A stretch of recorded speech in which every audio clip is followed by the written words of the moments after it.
Welcome back to One Piece Anime Review, episode 217. Yeah, this is a retake of a previous video I did that I had to roughly stop after 24 seconds. And you're thinking, really? Why'd you stop at 24 seconds? Dinner! That was the reason why. Dinner.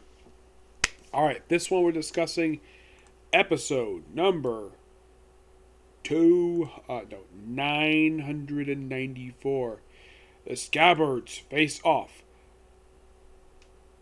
Kikunojo versus Kanjuro. And I'm also discussing the 1027 chapter of the manga. Now, this episode, pretty much in a way, it finished up chapter 985, covering pages 13 and 18 of the chapter, and pages 2 through 5 of 996. 986. Yeah, this one they kind of started, but they didn't finish this one. Yeah. And it's a 17-page chapter. I would not be surprised, though, if they decide to, finish definitely this chapter next week. Now, there's a couple of different settings in this episode. Let's first start with Luffy and Yamato, where they are watching the broadcast that Kaido is doing. Except they're actually not in the area where Kaido's making the announcement. They're actually watching on a video screen and looking through the thing. And when Kaido announces that he is going after, him and Big Mom are going after the One Piece, Luffy's like, I'm going after that. You don't go after me. And of course, Yamato's telling him to keep it down. Of course, he breaks the ceiling. And of course, then you get to Momo. And then he grabs her by her top and pulls her down a little bit, like, can you get me there? It's like, sure. And, like, the way he pulled it looks like showing up a little more skin for her. Now, lucky enough, Luffy is not a pervert. Yeah, Luffy is not a pervert. If this was, let's say, Sanji doing this, he'd be like, oh man, what nice chest you have. Yeah, if this was Sanji doing this, but this is Luffy. He is not a pervert at all. So, him and Yamato race off, and then we also have Kaido. Now, Kaido himself basically made an announcement that the person who would succeed. Now, before I continue here, I have to talk about what Kaido and Big Mom are up to. Of course, now here's the thing about this episode. This is the first episode I've seen of the series in quite a while where there is no recap. Yeah, no recap. And you're thinking, that's a surprise. Yeah, because the way the thing works is that we have the opening title sequence, then we have the recap, and then of course the black card. Well, at least the title for the episode. This one, like, as soon as finishes the title sequence, they go straight into the episode itself.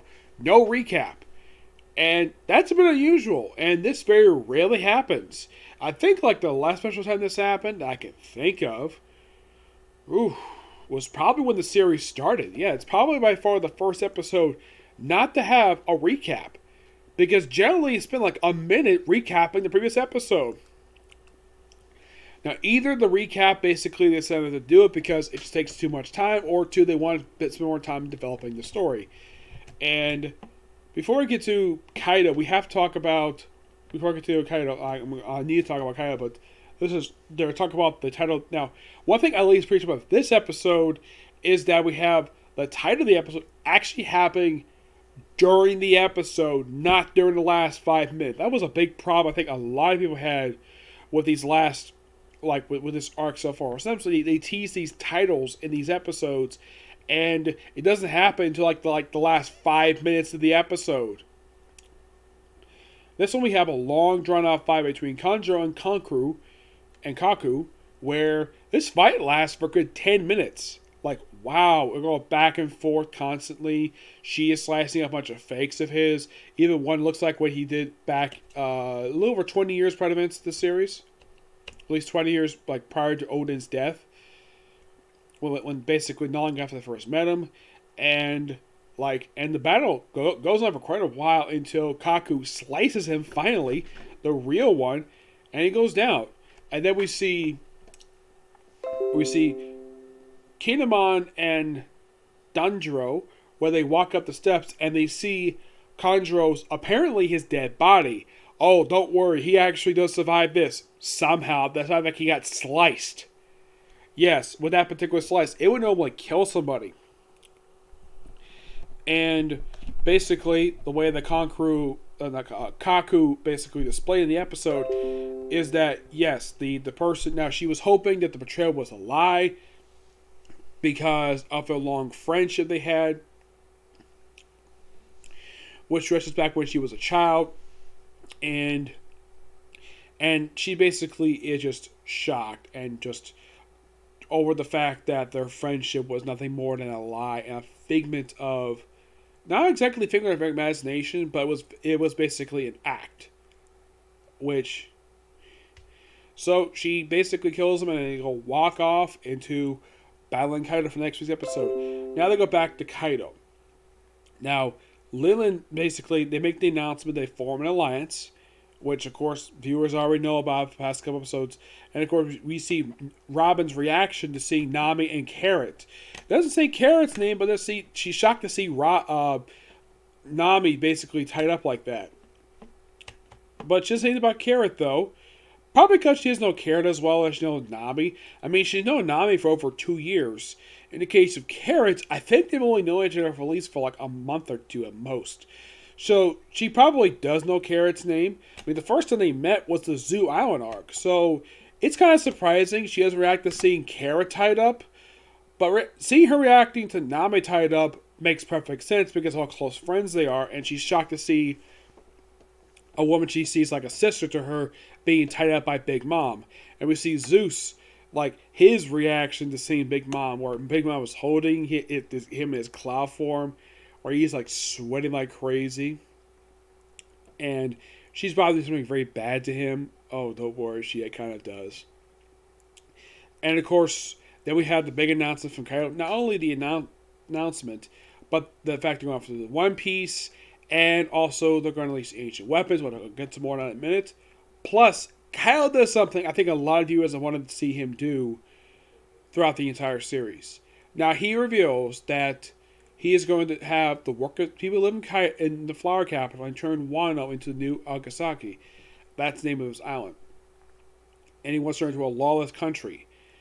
And Archie is like, the country's mine is destroyed, not yours. He just yells at him for quite a while.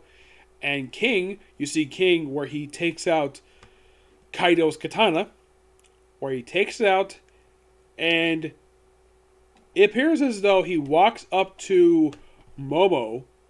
It looks like he's about to execute Momo, and then he turns around, and then he decapitates Orochi. Yeah, he decapitates him. Where he says, well, don't need you anymore. And he asks his subordinates, basically, will they support him? They don't give an immediate answer just yet. Though the answer to one of them, one of the subordinates does get an answer in, presumably probably next week's episode. Now the reaction that, of course, Yamato does not like from him was the fact because he killed the current shogun, he names his son, though technically his daughter, Yamato as new shogun. And Yamato's like, I don't want that. Not at all. So she basically breaks the wall and she's like, I thought we were going to see Kaido. This is a shortcut. Like, okay. Oh, and don't worry. If you're wondering when Luffy's going to remove the handcuffs, it's going to be soon. Don't worry about that. And, well, that's the episode. Of course, you see... Of course, also there's a brief conversation between Jinbei and Robin where she briefly explains the secret weapon is named after the gods of, well, Uranus, Pluto, and I think it's supposed to be Neptune. And it's implied that Shirahoshi is one of those weapons. Yes, Shirahoshi, the daughter of the king of the Fishman Island, the Ryukyu Kingdom. That she is one of those weapons. And, of course, Kaido wants to use the ancient weapon to take over the world, aside from getting her hands on the One Piece. And, well, that's literally all that happens. Like, we progressed the story for a bit, and I love the chemistry between Luffy and Yamato. Despite the fact they haven't known each other very long, they probably only know each other for about a few minutes. But, yeah, it seems like Luffy does trust her. But the way he grabbed her, it's almost like Yeah, Yamato is taller than he is. Which, you ever notice though about Luffy that a lot of women he encounters in this series generally are taller than he is, who are not little girls? Yeah, I know Tama is shorter than he is because she's a little girl. But Robin, Nami is actually an inch taller than he is. You ever notice that when they stand there, she's actually an inch taller than he is? And heck, even Boa Hancock is taller than Luffy. And is it just me, or is that he constantly frequently encounters women who are taller than he is? And he just might be so short. I mean, the only character who's not taller than he is Usopp and Chopper. Chopper because, well, he's a shape-shifting reindeer. Usopp is pretty much now the same age he is. He's also the same height as he is. And I know that Sanji is taller than he is by a couple inches. And Zoro and Sanji are the same height. And obviously the tallest one is obviously Brook. Yep. Which, by the way, following characters are not in this episode. Zoro, Sanji, Brook, who's been absent for quite a while, but don't worry, he does come back eventually. And, of course, the only Straw Hats in this episode are Luffy, Jinbei, Nami, Carrot, and Robin. That's it. 5 out of, I think, presumably probably going to be about over a dozen by the time this arc is over, because Yamato wants to join his crew, Tama wants to join his crew. Those two join the crew will be fine. And I'm hoping that Kaku joins the crew because, well, gotta have more women in the crew. Yep. Alright. It's definitely a good episode. I'm looking forward to next week's episode. Alright, next chapter, we're talking about new chapter manga, Danger Beyond Imagining. The cover image is, well, Roger running away from a lion. Whose face he's scribbled on. This is so funny. Yeah. Oda had these hilarious images.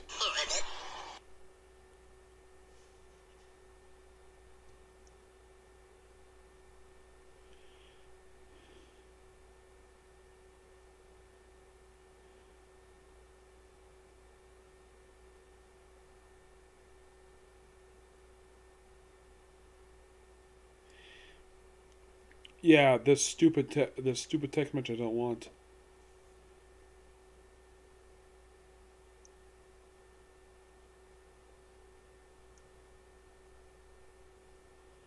Alright. Chapter starts off with, well, what looks like that Nami, I think it's Nami, I think it is. Actually, I think it might be Carrot and Cafe, where they've already been a Pestro. And they look up City Island, where they see apparently when it was read in the journal when Roger and Whitebeard fought, the heavens opened, and that happened when Luffy, and now it's happened when Luffy find Kaido. So we see that Yamato is of course bleeding from the head, of course, obviously Yamato. Help that coward out. Who you calling a coward? You. Come on, Yamato, shape up.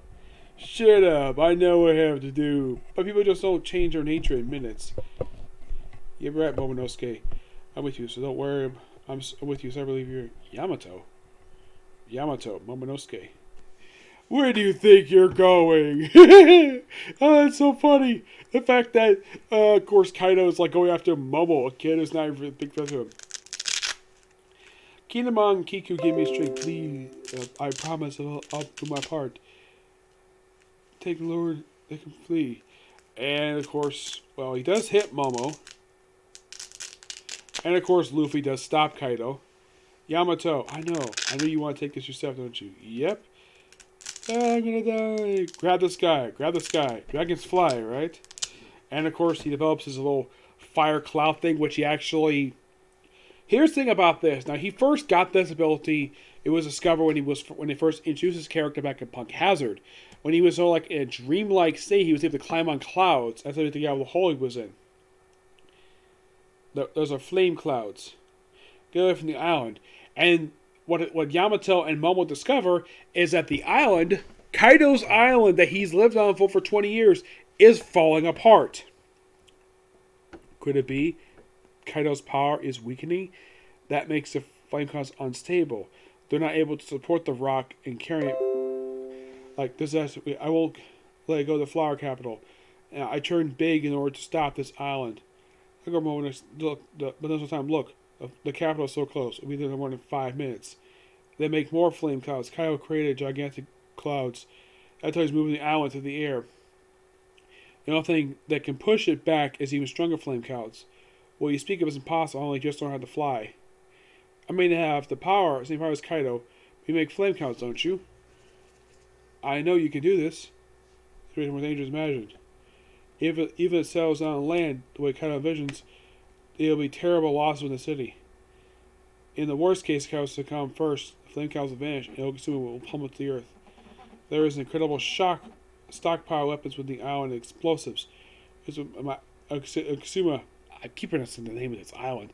Yeah, I'm hoping that probably the dub probably pronounced the name of this island, because ever since this island first showed up in Wano, I've always mispronounced it. I don't know how to pronounce the name of this island. The sub basically does spell it out, but it doesn't properly know how to pronounce the name of this island. I'm just going to call it Kaido's Island. Maybe as well be a giant bomb. This is the way it says back any time. If the island falls, arrow perish, fin fall alike. Maybe simply, don't be stupid. Of course, she whacks him in the head. Ah! You want to stop the man who put everything on his back? The danger one. I know my Luffy can beat Kaido. I can't tell about this. We have to get through danger without anyone finding out.